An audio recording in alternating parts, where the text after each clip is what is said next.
Semper Fi, Airsofters, and welcome to the day. I'm Curtis, And I'm Sean. and as always, we're Foxtrot Defense Airsoft. And today, we're going to be talking about do's And don't. of your gear. It's a big thing about gear. Big. Everybody loves gear. Nobody likes to talk about the hard things. How much they overdo. That's right. And a lot of people overdo it and don't realize it because they don't have somebody to tell them.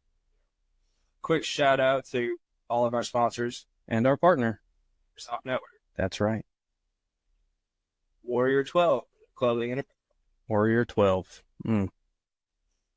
I have one shirt from Warrior 12 at the moment. It says Proud Dad on it. Really? That's right. I have the Proud Dad shirt. I want the they have Super Daddy-O. Yeah. Oh, you would do that to the whole family. I got too many kids. Yeah, there's kiddo number 1, kiddo number 2. Yeah, gonna have to put numbers on it. Yeah. Thing 1, thing 2, thing 3. Yeah. All right, guys, let's get into it. Let's talk about your backstory on Little background. I did 4 years Marine Corps infantry. I was an 0311 basic rifleman. Did a lot of training, a lot of different schools. It was a lot of fun. It was a lot of learning. So talk about learning. What was the difference between when you started wearing your plate carrier and your gear and when? I learned less is more.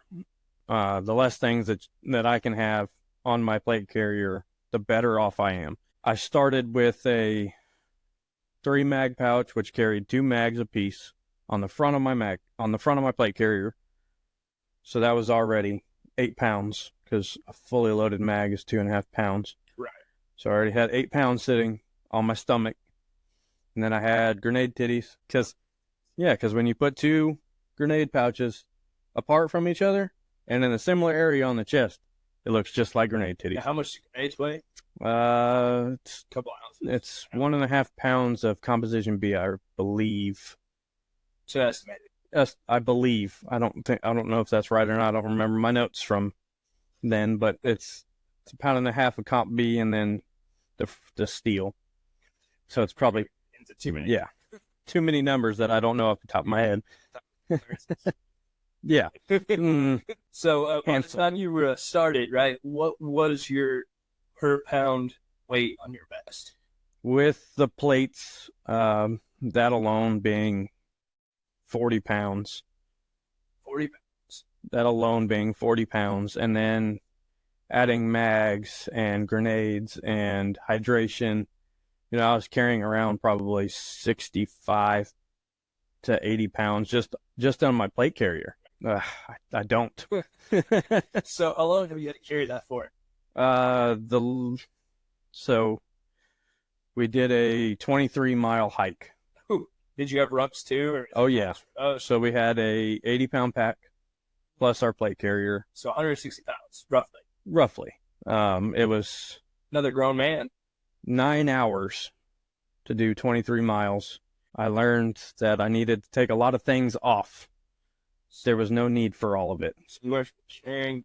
So talk about it was do's and don'ts. The grenade titties had to go. Okay, where'd they go? They went to my belt. So you went grenade titties to grenade balls. Got it. No, because I can't hang anything that low. So they went. I had one on each side of my belt, actually, so that way I could reach either one from either side and not had 2 back to back. Gotcha. Right, so that way they're accessible by either hand. No matter what situation I was in, I could get to it. Yeah. Yep. No matter what. So what else? I moved some of my mags off of my plate carrier. So you went from, what was it, 6 mags? 6 mags on my plate carrier to I moved 1 to the side, I left 1 up front, and then I moved 1 to my belt. So moving that 1 to the side. Yep. Definitely made a difference. Did it cause any issues? No. So occasionally if I'd bring my elbow in, I'd hit it with my elbow, but for the most part, it was out of my way. Right. Keeping things out of the way is the key. Right. Yeah. So trying to keep things out of the way was the best way to do it. I went minimal with my gear. I have not a whole lot on my gear. I keep it as slim and sleek as I can because I got to move quickly. Got to have violence of action. and Marines love CQB. Gotcha. Okay, so background, you did CQB training, right? So I that did, helped out a yep. lot with what you were required to how to Yeah. during your actions. So there was always a period where I needed something on my belt or my plate carrier. If I ever found that I didn't use something or didn't need something, I took it off. There's no need to have it if you're not going to use it. Right. Yeah, you got to train how you fight, right? Train. Yep. You got to figure out what works, what doesn't, and you never know until you try it. So 4 years, the beginning, you sat there and had everything on 160 Yep. pounds. Say you were to do 23 miles at the end of your career, or if you did, what would you say? More or less on my plate carrier. The plates aren't going to change, Right. but on my plate carrier, no belt, probably 45 pounds, Oh, wow. So 50 pounds. drastically Yeah. Oh, yeah. went from 55-pound plate pretty much to just. Yeah. So dropping a lot of stuff off the plate carrier helped a lot because the more stuff gets in the way, stuff gets in the way, right? So you got to take things off that get in the way because you got to move. Running a lot of situations, you got to be able to shoot offhand. Especially CQB. Yeah, CQB. The way you're concealing yourself around a tree, right? If you can't shoot from one side, you got to switch hands and shoot from the other side. Narrow position. It's all about having your gear comfortable, but having the things that you actually need. It's like being a sniper. Yeah. You carry an entire plate carrier. You're going to carry something simple like a chest rig or an Yep. admin pouch, something that's going to be able to be easily accessible and not allow for you to have a lot. Yeah, you don't want to lay on your stomach with mags. Nope, it's uncomfortable. I know. Granted, you Oh yeah, and I know from experience. Yeah. You don't want to do that. prone, having to get quick. It hurts. Oh yeah, I mean, it's all going into your account. So you got to. because you have to fall quickly. So now, coming from the fact that you had 4 years in, now playing airsoft, is anything changed? Are you still a minimalist? Oh yeah, so I still run as minimal as possible. Okay. I run my plate carrier and my belt all minimal because I know what I need and then I know what I don't need. Because the wide load, Yep. become a god. Yep. You don't want to become. Nope, you don't want to be a point of interest. I know that being from a civilian was an interesting change because I've trained through weapons. I've trained, but not in the degree that you. Yeah, so I mean, everybody has their own degree of training, but and if you don't have any training, I highly suggest at least some sort of training. Take a class. Yeah. Get with your former military. Yeah, See what they can do to. they'll have a lot of knowledge for you, except for, like your Air Force guys and things of that nature. Yeah, you're not going to have a whole lot of experience through those guys because they don't have to carry it like we did. Obviously they all had their gear. First in, last out. Yeah, so everybody has their gear, but it's the amount of usage that you put through it to really know. It's a part of your body. Some is drilled in. Yep. You got to have it. Can't leave it behind. You don't throw it down because ceramic plates don't like to be tossed. They have come up with some lighter plates and stuff. Oh yeah, they have Done a lot. 3-4 pound ceramic plates now. So I mean that's great versus the 10 to 20 pound ceramic plates that we were running. They're not comfortable. So let's get into your gear, man. Yeah. Let's talk about it. So my plate carrier now is set up to where I have a phone case for satellite imaging, ATACs, anything like that, because I have a radio background through the Marine Corps, running the radio operator for a while for the platoon. So I know the importance of having a radio, a way to look down and see things that we're not going to see with your eyes. I run 3 mags up front with an admin pouch that I like to keep maps in. It's a combo, right? Yep, it is a combo. It's a combo mag and admin pouch. So I keep maps and just small things that I have to have accessible to me up here. And then I run my radio on my side right here. Nope, it does not snake. Yep, it's right underneath my arm pretty much when I put my arm down. I keep it there because I need to access it. Right. If I ever need to access it, I can get to it quickly because if you're running a radio there's a chance that you're going to run more than one channel. In the military, I ran several channels, right? So we had to have several different radios and several different channels. And then on my back, I'm running a cat's tail to run my antenna through the back and up my back, so that way I don't have a 3-foot whip sticking in my neck. And trying to run offhand, it gets in the way. And then I have a easy enough hydration / admin pouch that I run for my buddy. This stuff back here is going to be things that I don't need access to, or things that my buddy could possibly use in a situation, like ammo, grenades, anything of that nature that, you don't need, like socks. You gotta have You gotta have socks. Always changing socks. Keep your feet dry. That's a big thing that a lot of people don't think about. They skip over that part. Yeah. First-hand experience with trench foot, doing cold weather mountain warfare training. We were in the snow. Where was this? In Bridgeport, California. Yeah, well, we were in Sierra Nevada's base camp was at like 7,000 feet Oh, awesome. in elevation. Yeah, so it was very cold, and we went in January. Why we decided to go in January, I don't know, but we did. They had a drought one year, and we went up there right as the drought ended, and it dumped 20 foot of snow on us in, I think, less than 24 hours. So, I had shed some weight, definitely. So after our first few field ops, I shed weight quickly. Because carrying all that weight around for a long time is not good for you, not good for your back. Yeah, I was. Well, I have 2 bad discs in my lower back, and, well, thanks, Marine Corps. You shed weight so that way you have less exertion on your body. Makes sense. So now that you have your vest, right, and plates in, plates out, you're gonna want to be minimal. Yep. Regardless. And if you're shooting with airsoft or yes, you don't want to stick out. You don't want to stick out like a sore thumb, to be, for the correct phrase, If you're standing behind a tree, because that's all you have for cover, right? You don't want to stick out past that tree. I know this is personal experience. Yeah, you don't want to be that guy that's a target. Everybody's going to set up their gear a different way. Everybody's going to do it because everybody has their preferences. Yep. The biggest thing is training with your gear.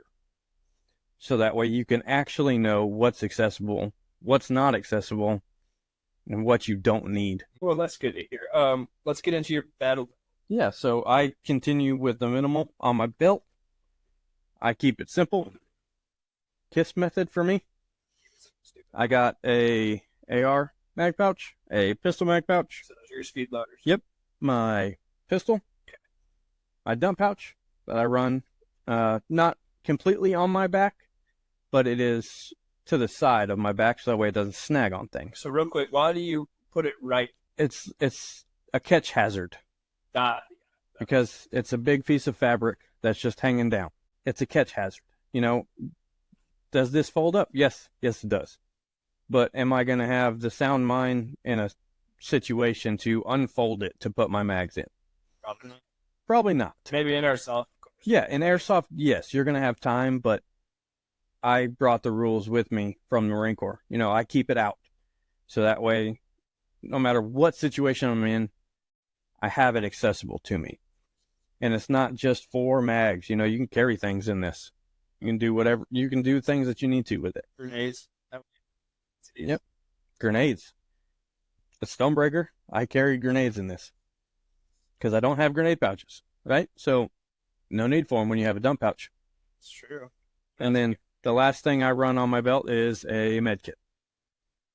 I have a large med kit. I'm in the process of switching to a smaller med kit because I don't need this massive med kit, right? So this is a large med kit, and this is a learning curve even for me, right? So things that you need, things that you don't need. I don't need this big med kit. A med kit on your belt is meant to be quick, right? Yeah, you want to be quick. It's not for your buddy. It's for you, right? Hydration. Yeah. So the same method with a med kit. It's not meant for you. It's meant for your buddy. you can access it quickly. And in some cases, if you do need something out of it, sure, for you, right? But it's meant for somebody else. That's what it's meant for. So the less you can do, because it's meant for immediate treatment, not long-term treatment. So this med kit that I have now is meant for long-term treatment. I don't need that. I had the same issue. Yeah, there's no need for it. All right. Well, what about this helmet? And now you and I pretty much have the same helmet setup. So Yeah, so I keep it simple with my helmet. I have my walkers with my microphone, and I have the red dead light. Got to have a red dead light in milsims. you gotta have it, especially for CQ. Yep, and CQB in dark buildings. It's so you don't get shot a whole bunch of times because they think you're not out. Right. Right. So I run a red light there, and I run a red light on my chest, and then I have a counterweight system. Yep. And first thing I did when I bought the helmet was turned around and got padding. Okay. Yeah, that's my biggest issue too. Yeah, padding. So everybody has a different head. It's different shaped. You may have a jar head. You may have a big head, a melon head. The padding that you put in is what you're going to get out of it, right? So I have padding in it to fit my head snugly. Yeah, snugly. All right. You went snuggling. It's not too tight on my head, but it's where I can take my chin strap off and it's not going to fall off my head. Right, because that's Yeah. So it's just a simple 4-point strap with a round piece that went on the top of your head. Yeah. And Easily shut off. yeah, so they're not good, right? Obviously they're good for protection, but comfortable wise, no, not at all. There's no padding inside of them. In boot camp, you have the oldest stuff that they can possibly have. But you gotta train through it. Yep, you got to train through it and deal with it. Yeah. That way you can get better stuff later. That's right. And now the Marine Corps, they've evolved. They have the nicest stuff you can possibly have. First in, last out. Lucky bastards. We did not. Well, but you got a better experience. From Yeah, that. I do. Having to work with what I worked with, I learned a lot. You know, even now, the guys that are in are still having to work through what they're working through. Even though it's new gear, it's new gear, right? So you got to work through it. Gotta train. Yep. The key to this is truly train through everything that you have. Yep. I had to learn that specifically being a civilian and not wearing a plate gear every day, not wearing a helmet, ballistic helmet, Mm-hmm. not wearing a battle belt. I So literally trained through all my weapons, my medicals. it's a lot of weight. Funny thing, women say that men will never know what it's like to take a bra off. That's a lie. Try wearing a plate carrier running around in the heat for 8 to 10 hours a day. And you say one person. Yep, you take that pop off, and then you start to pull it off. Sweet relief. Also, Yep. somehow 6'2", it just feels like it's peeling off. It's always good. But why don't we talk about some don'ts? Well, you already talked a few of your don'ts, right? The large EMS. Yep. I would definitely say, again, I came from a civilian, so we'll get on. Yeah, let's talk about Centurion. Oh man, Centurion was interesting, It right? was a first. Yeah, it was my first ever milsim, so getting into it was like, I talked to Curtis. I've never been to a combat simulated event, never been to a milsim.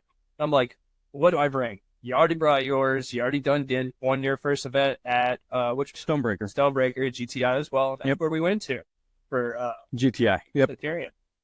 And got there, I had a whole boat full of stuff. Had all my gear in it. It looked like I moved in.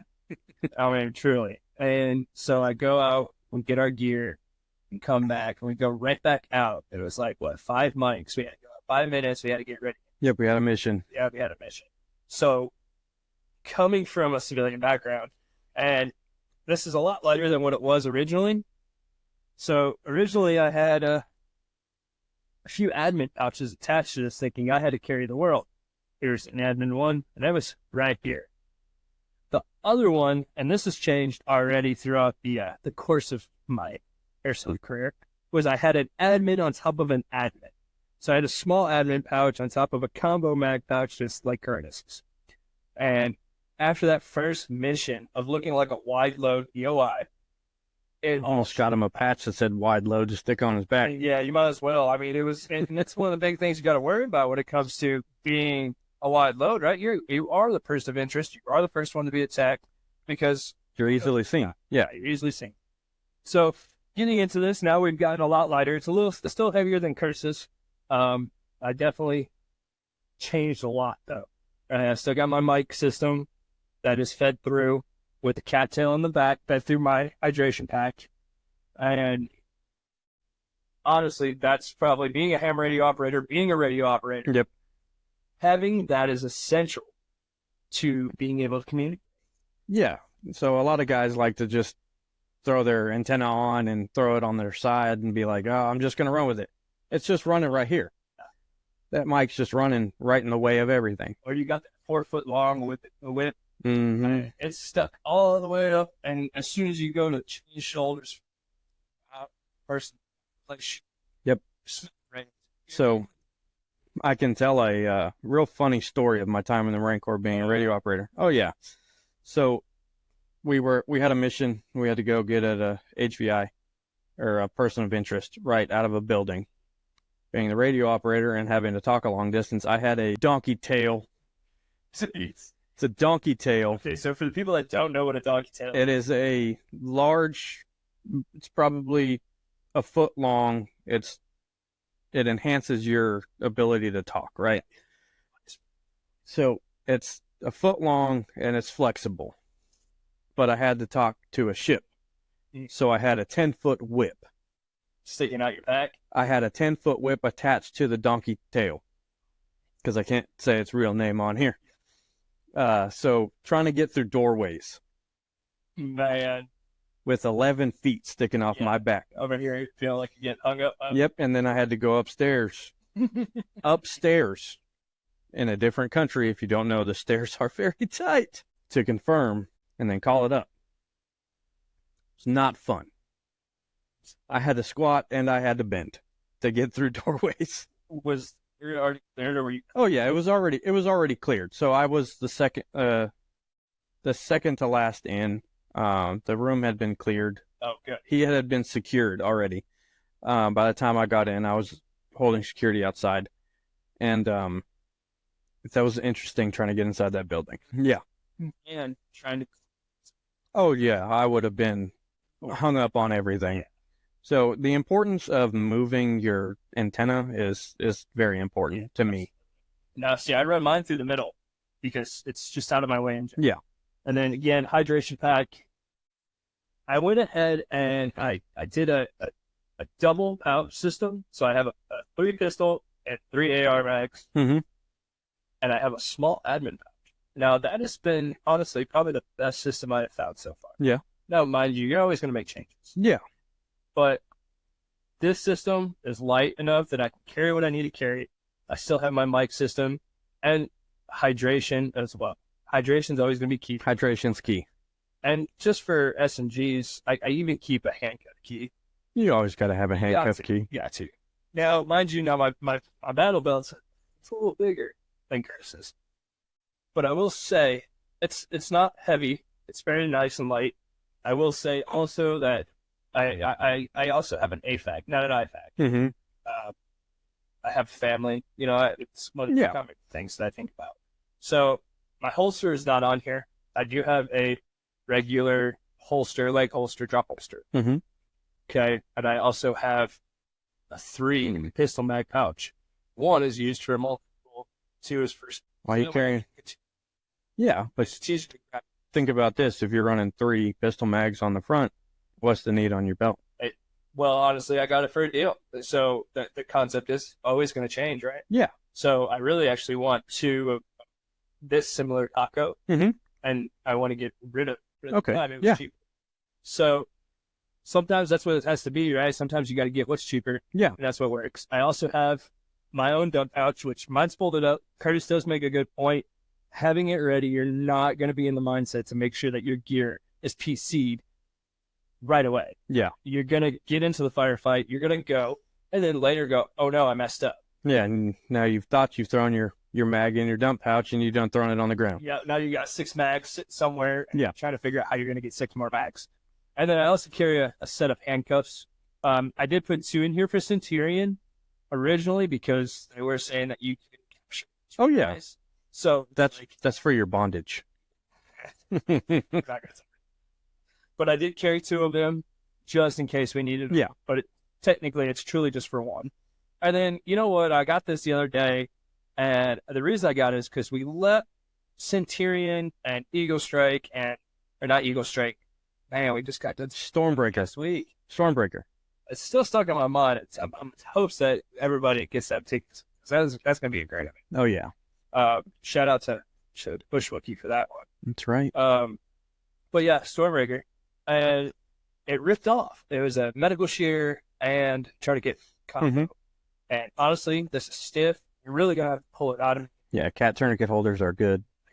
And then I just want some medical Foley, just because you never know when you need those. Shears are almost. If you've never used medical shears, those suckers will cut through anything. Anything. Last time, whatever you want. They could. It's meant for leather and heavy duty combat equipment, right? To cut through it, to see what the issue is, and they're a great asset to have. All right, I mean, truly, I almost carry one on me. Yeah, so whether it's in the car, it's at home, I have them. But practice how you fight, right? Exactly, and that's truly the goal, and that's how we do every day. Every time we go to CartCon or wherever we go, I mean, you're always going to make a simple change or even a big change. Yeah, to make it feel minimal, lighter. That's right. You always got to make changes. Even me, now I still make changes to it to see what I like and what I don't like. Exactly. And then to go into the helmet, truly him and I, never ever setting up a helmet. I will tell you guys this again, some civilian background, right? I don't know anything compared to what I've learned or what I've trained with, but I knew a former military person who's been through the firefight, played down with the fleas, and got him. You know what I mean? So he knew, and he was the first person I went to. Hey, how do I set this up? What's going to be the best way? And truly, we went off the same design there. Yeah. And sometimes it works for people. I mean, he's got a big head. I got a big head. I got a small head. I got a jar head. Yeah, all right, fine. However you want to say. Jar head. I mean, you always got to carry a knife. I carry a K-bar. It's absolutely attached straight to the front of my vest, and it's locked down. And the reason why is because if I do get in a knife fight or somebody comes at me, I have the ability to easily access it. Yep. And that's what you want as I always have a pocket knife on me. Always. That's military, like, drilled into your head. It's a part of my ADC. And I love the fact. Yeah, most definitely. I mean, if the people want to hear, let us know. If you guys want to hear more about EDC, if there's anything you guys have, just let us know. We want to improve. We're here for y'all, and this is for you to listen to and you to watch. For us to enjoy and learn. That's right. There's nothing better than a talk that is willing to hear people out. To improve us so we can help improve you. Yeah, exactly. So, I mean, I don't claim to know everything. I'm not going to know everything off the top of my head. Which is why we bring this whole What upcoming video? Tech Talk. Ooh. I like the way that sounded coming up. So I know a lot of guys out there, like me, when I first started, I wanted to upgrade my gun, right? And I broke it more times than I fixed it. So we're going to bring somebody on that knows what he's talking about and knows what he's doing. He actually built an award-winning LMG. Well, yeah, we're going to bring. Yeah, so stay tuned, most definitely, for more to come, more to see from us. And if you like us, remember, like, share, and follow. Yep, subscribe if you're on YouTube. If you're watching us on Airsoft Network, check us out on all of our videos. Check us out on iOS, Play Store, and even Roku. Fish. Yeah. Soft. Yep. And if you don't have any of those things, you have access to internet, airsoftnetwork.com. Take you straight to it. And for all the other people out there, check us out on Facebook, Instagram, TikTok, and YouTube. Click the links. Do what you love.